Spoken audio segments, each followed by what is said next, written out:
তারল্য সহায়তা হিসেবে এখন পর্যন্ত ২,৪২৫ কোটি টাকা ঋণ পেয়েছে দুর্বল ব্যাংকগুলো। এতে কিছুটা স্বস্তি ফিরেছে ব্যাংকগুলোতে। প্রয়োজনীয় আমানত তুলতে পারছেন গ্রাহকরা। তবে বিশেষজ্ঞরা বলছেন, শুধু তারল্য সহায়তা দিলেই হবে না, ব্যাংক খাতের অনিয়ম রোধে বাড়াতে হবে কঠোর নজরদারি। গেল সপ্তাহে ফার্স্ট সিকিউরিটি ইসলামী ব্যাংক থেকে ২০,০০০ টাকা উত্তোলন করতে পারেনি আমানতকারী আশরাফুজ্জামান।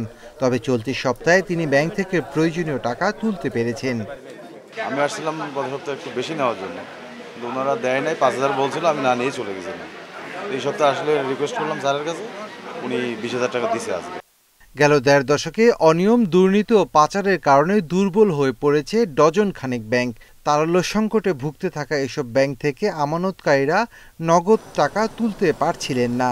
তবে বাংলাদেশ ব্যাংকের উদ্যোগে দুর্বল ৪টি ব্যাংক এখন পর্যন্ত ২,৪২৫ কোটি টাকা ঋণ সহায়তা পেয়েছে সবল ৬টি ব্যাংক থেকে।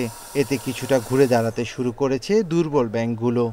ব্যাংক থেকে আমাকে টাকা দিচ্ছে যথেষ্ট পরিমাণ, আমি নিজেও এখন জমা করতেছি। আস্তে আস্তে বিশ্বাস আসতেছে ব্যাংকের উপর। আমাদের ১ লাখ টাকা দিতে আমি তো ১৫ দিন ধরে ঘুরতেছি ১ লাখ টাকা চেক নিয়ে।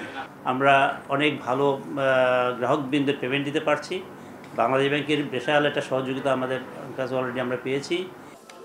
বাংলাদেশ ব্যাংক বলছে, দুর্বল ব্যাংকে টাকা উত্তোলনের চেয়ে বেড়েছে জমার পরিমাণ। এতে ১১টি দুর্বল ব্যাংকে অতিরিক্ত তারল্য দাঁড়িয়েছে ৯০০ কোটি টাকা। তবে ব্যাংক খাত সংশ্লিষ্টরা বলছেন, শুধু তারল্য সহায়তা দিয়েই ব্যাংকের প্রতি আমানতকারীদের আস্থা ফেরানো সম্ভব নয়। ঋণখেলাপিদের বিরুদ্ধে কার্যকর ব্যবস্থা নেওয়ার পাশাপাশি কেন্দ্রীয় ব্যাংকের নজরদারি বাড়ানোর পরামর্শ তাদের।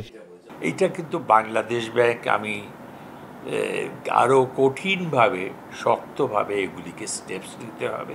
যে পারপাসে ফান্ডিংটা করা হচ্ছে, সেই ফান্ডিংটা ঠিক মতো প্রপারলি ইউটিলাইজ হচ্ছে নাকি, প্রপার ইউটিলাইজেশন হচ্ছে নাকি, সেটা দেখার বিষয় আছে।